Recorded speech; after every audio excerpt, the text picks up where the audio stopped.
लोगों ने यहाँ पर आकर अपनी ज़िंदगी की बहुत बड़ी गलती कर दी है। निकल जाओ यहाँ से, तुम्हें कोई नहीं बचा सकता। निकल जाओ अभी के अभी। कुछ घटनाएं ऐसी भी होती है जो हमारी ज़िंदगी में ऐसा असर डाल जाती है जिसे हम ज़िंदगी भर नहीं भुला पाते।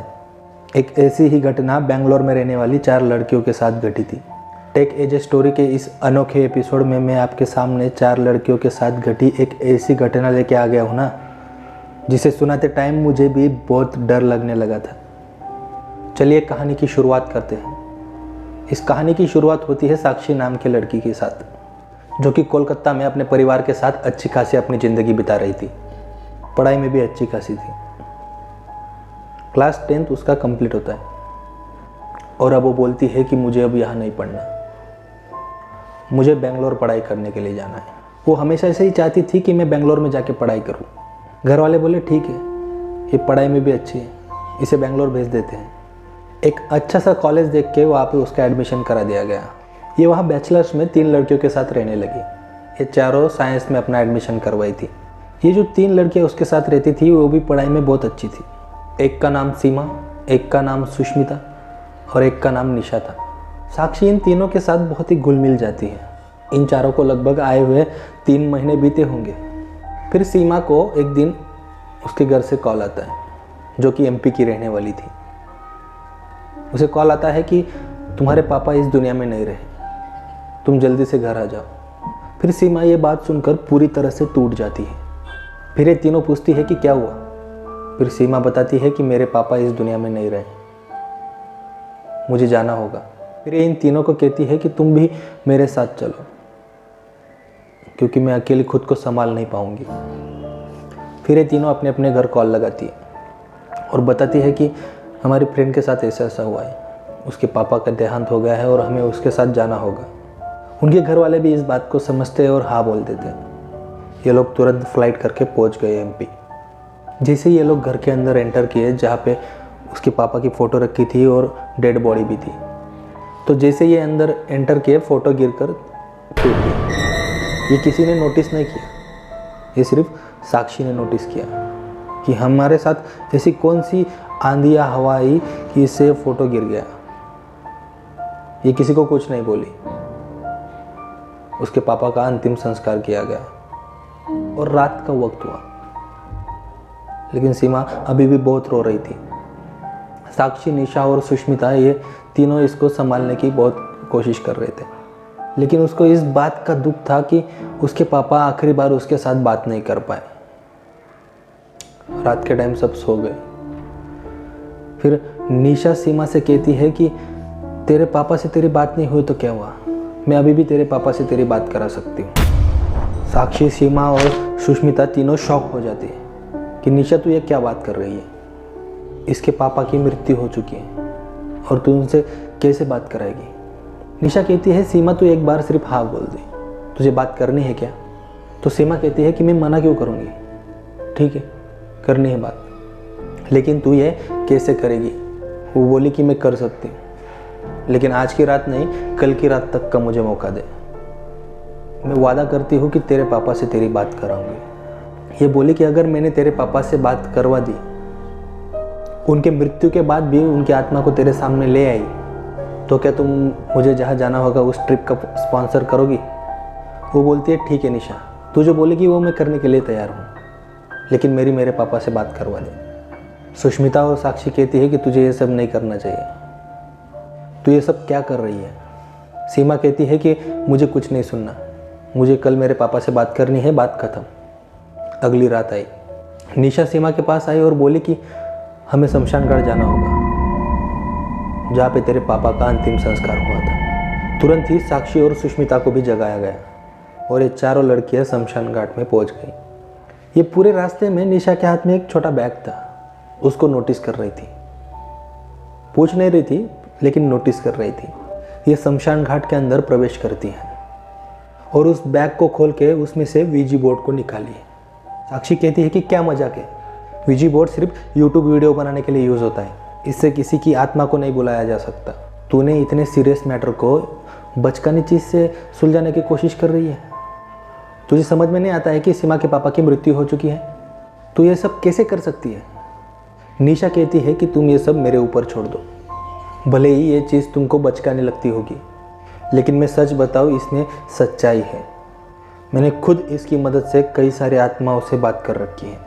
लोग बैठो, कोई ऑप्शन नहीं था उन लोगों के पास। साक्षी और सुष्मिता को ये देखना था कि निशा सच में उसके पापा की आत्मा को उसके सामने बुला सकती है या नहीं। वीजी बोर्ड को ओपन किया गया। फिर सुष्मिता का हाथ पकड़कर उसने मंत्र शुरू किए। न जाने वो कौन से मंत्र थे, लेकिन ये मंत्र पढ़ते गई। और मंत्र पढ़ने के बाद ये बोली कि अगर हमारे आसपास कोई आत्मा है तो हमारे सामने आइए, हमें आपसे बात करनी है। हम जानते हैं कि आप कौन सी आत्मा हो, लेकिन हमें आपके होने का एहसास कराइए। लगातार ये बात वो रिपीट करने लगी। 20 से 25 बार ये बात रिपीट करने के बाद अचानक से सुषमा के शरीर में झटका सा आया। सीमा के शरीर में नहीं, सुष्मिता के शरीर में झटका सा आया और वो बुढ़िया की आवाज़ में बोलती है, निकल जाओ यहाँ से। तुम लोग यहाँ पर क्यों आए हो? यहाँ पर बहुत ज़्यादा खतरा है। मुझे भी यहाँ से बचा कर ले चलो, वो सब कुछ ख़त्म कर देगा। तुम लोगों ने यहाँ पर आकर अपनी ज़िंदगी की बहुत बड़ी गलती कर दी है। निकल जाओ यहाँ से, तुम्हें कोई नहीं बचा सकता। निकल जाओ अभी के अभी। आंटी मुझे बहुत ज़्यादा भूख लगी है, मुझे लॉलीपॉप दो ना, मुझे बहुत भूख लगी है। तुम सब लोग यहाँ पर आ तो गए हो, लेकिन यहाँ से बचकर नहीं जा पाओगे। इसे अचानक से आवाज़ बदलकर सुष्मिता पता नहीं क्या क्या कहने लगी थी। पहले एक बूढ़ी औरत की आवाज़, फिर बूढ़े आदमी की आवाज़, और एक छोटे बच्चे की आवाज़, और फिर उस आदमी की आवाज़ जो इन आत्माओं को कंट्रोल कर रहा था। सारी की सारी आत्माओं की आवाज़ सुष्मिता के अंदर से आ रही थी। एक साधारण सी लड़की के अंदर 4 आत्माएं प्रवेश कर गई थी। ये सब चीज़ें देखकर सीमा और साक्षी बहुत घबरा गई थी, लेकिन निशा सुष्मिता का अभी भी हाथ पकड़े हुए सीमा के पापा की आत्मा का इंतजार कर रही थी। लेकिन उतने में ही सीमा और साक्षी इतनी ज़्यादा घबरा गई कि उठकर अपने घर की तरफ भाग ली। फिर भी निशा और सुष्मिता अभी भी वहीं पर बैठे हुए थे। सीमा और साक्षी घर पर पहुंचे, लेकिन उन दोनों में हिम्मत नहीं थी कि घर वालों को कुछ बताएं।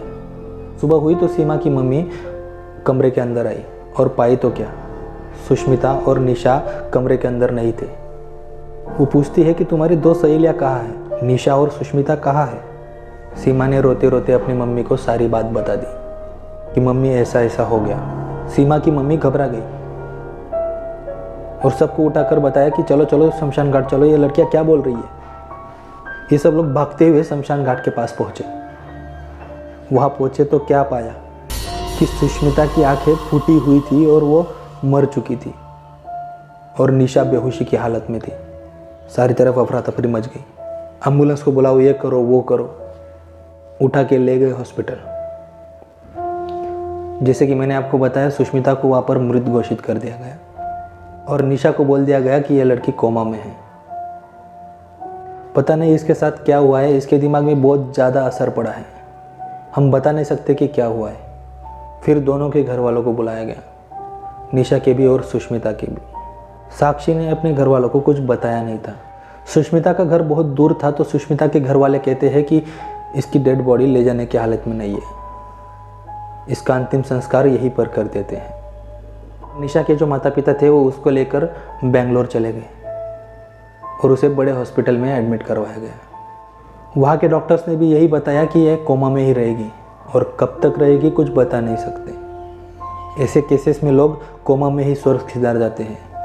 लेकिन आप चिंता मत कीजिए, आपकी बेटी ठीक होगी। 2017 से लेकर 2024 शुरू हो चुका है, लेकिन आज तक निशा कोमा में ही है और ठीक नहीं हुई है। टोटल 7 साल कंप्लीट हो गए। उसके बाद सीमा और साक्षी कहीं और शिफ्ट हो गए और वहाँ जाकर रहने लगे। लेकिन आज भी ये उस काली और खौफनाक रात को भुला नहीं पाए हैं। दोस्तों, इस दर्दनाक कहानी से आपको क्या सीख मिली कमेंट में ज़रूर बताएं। और ऐसी ही कहानियों के लिए हमारे चैनल को सब्सक्राइब करें और बेल आइकन को प्रेस करें ताकि ऐसी कहानियों के नोटिफिकेशन आपको मिलते रहे। अगर आपके पास भी ऐसी कोई सच्ची घटना या कहानी है तो नीचे दिए गए इंस्टाग्राम या जीमेल पर आप मुझे डीएम कर सकते हैं। मिलते हैं अगली कहानी में। धन्यवाद।